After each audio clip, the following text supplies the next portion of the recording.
शादी के 4 महीने के अंदर ही उमा ने खुशखबरी दे दी थी, जिसके चलते पूरा परिवार बहुत खुश था। और खुश तो होता ही है। आखिर नन्हा सा मेहमान जो आने वाला था।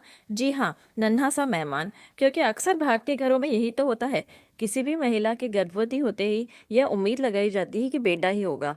बेटी भी आ सकती है, यह उम्मीद बांधी ही नहीं जाती है। हमेशा यही कहा जाता है कि बाबू आने वाला है, छोटा भाई आने वाला है या नन्हा मेहमान आने वाला है। कभी यह नहीं कहा जाता कि प्यारी सी बहना आएगी, हमारे घर की राजकुमारी आएगी। खैर, खुश तो आज उमा भी बहुत थी। आज अचानक से उसकी सास उस पर बहुत प्यार लुटा रही थी, जबकि पिछले 4 महीनों में तो वह पुरानी फिल्मों की ललिता पवार बनकर घूम रही थी, जो अपनी बहू को चैन से सांस भी नहीं लेने देती।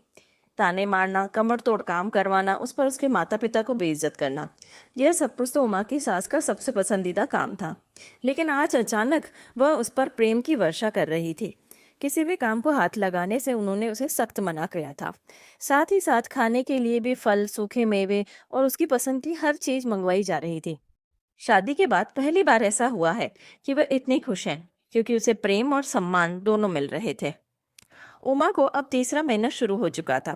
सब कुछ अच्छे से चल रहा था।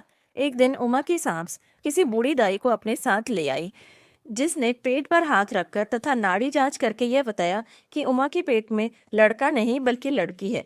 इतना सुनते ही उमा की सास का पारा चढ़ गया। यह क्या कह रही हो दाई अम्मा? मुझे लड़की नहीं चाहिए। मेरे बेटे का पहला पहला बच्चा होगा और वह भी लड़की? नहीं नहीं, हमें लड़की नहीं चाहिए। आप कुछ इंतजाम करो। और तू क्या अभी यहाँ पर बैठी है? जा जाकर काम कर। और वह जो बादाम का पैकेट कल लाया था ना रमेश तेरे लिए, वो चुपचाप अलमारी में रख दे। जब पेट में बेटा होगा ना तब खाना। इस कलमुही लड़की को खिलाने की कोई जरूरत नहीं है। और वैसे भी कौन सा मैं इसे जन्म लेने दूंगी। उमा की सास अपनी ही लय में बोले जा रही थी और गुस्सा निकाल रही थी। वहीं दूसरी तरफ उमा उनकी बातें सुनकर स्तब्ध थी। वह समझ नहीं पा रही थी कि क्या ये वही औरत है जो आज सुबह तक इसे किसी काम को हाथ लगाने नहीं दे रही थी, भर भर कर मेवे खिला रही थी। और जैसे ही उन्हें दाई ने कहा कि बेटा नहीं बेटी है, उनका रवैया अचानक बदल गया। क्या बेटी के जन्म लेने का अधिकार नहीं है? क्या उसे खाने पीने का अधिकार नहीं है? सोचते सोचते वह उठ खड़ी हुई और घर के काम में लग गई। वहीं दूसरी तरफ दाई ने उमा की सास को अस्पताल में ही गर्भपात करवाने की सलाह दी। अगले ही पल उमा की सास ने अपने बेटे रमेश को फोन करके सारी बात बताई तथा उमा के गर्भ को गिराने की व्यवस्था करने को कहा।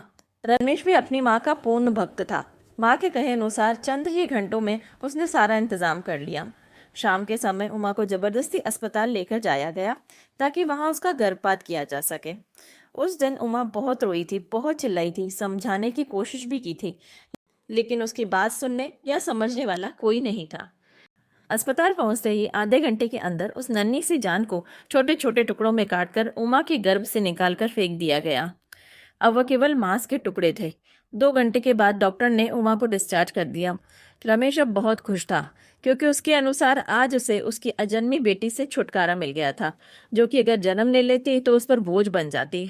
पहले पढ़ाई लिखाई का खर्चा, फिर दहेज का खर्चा, शादी का खर्चा और उसके बाद भी न जाने क्या क्या। इसी खुशी में वह डॉक्टर को धन्यवाद करने उसके कैबिन की तरफ मुड़ा। दरवाजा खोलने ही वाला था कि उसके कानों में डॉक्टर के शब्द पड़े। आज तो नुकसान होते होते बच गया। 25,000 की डील हुई थी मेरी गर्भपात कराने की। आखिर इलीगल काम जो है, पैसे तो लगते ही है ना। लेकिन मेरे तो होश ही उड़ गए जब वो लड़की समझकर लड़के का गर्भ गिराने आ गए। पर मेरा क्या, मेरा तो यही काम है, पैसे लेकर गर्भ गिराने का। तो फिर चाहे लड़का हो या लड़की। अगर इनको बता देता कि लड़का है तो मेरा तो 25,000 का नुकसान हो जाता ना। और हाँ सिस्टर, ये बात इस कमरे से बाहर नहीं जानी चाहिए। वैसे अगर इसी तरीके से केस आते रहे ना तो हमारा तो फायदा ही है ना। लोग अनपढ़ दाइयों के चक्कर में आकर अपने अजन्मे लड़कों को खून करवा देते हैं। इतना कहकर डॉक्टर जोर जोर से हंसने लग गया और बाहर खड़ा हुआ रमेश निढाल होकर वहीं बैठ गया। अब उसका दिमाग सुन्न हो गया था। अपनी गलती पर उसे खुद से घिन आ रही थी। बेटे की लालसा में उसने बेटी को मारना चाहा था, लेकिन बलि का बकरा उसका बेटा बन गया था। उमा की चीखें, उसका विलाप करना, अपनी बेटी के जीवन के लिए भीख मांगना, सब उसे अब याद आ रहा था। लेकिन अब देर हो चुकी थी। उमा के गर्भ में अब ना ही लड़की थी और ना ही लड़का। मांस के जिन टुकड़ों को उसने बेटी समझकर कचरे में फेंक दिया था ना, ये वही बेटा था जिसके लिए उसने अपनी बेटी को मारना चाहा था। जिस बेटी को उमा टुकड़े टुकड़े होने से बचाना चाहती थी, उसकी जगह पर बेटे के टुकड़े टुकड़े हो चुके थे। अब वह समझ चुका था कि बेटी को मारने की घिनौनी साजिश रखने के चलते कुदरत ने उसे तमाचा मारा है।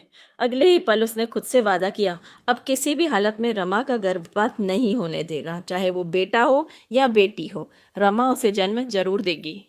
तो दोस्तों, कैसी लगी आपको मेरी यह कहानी, कमेंट करके ज़रूर बताइएगा और हमारे चैनल को लाइक, शेयर और सब्सक्राइब ज़रूर कीजिएगा। धन्यवाद।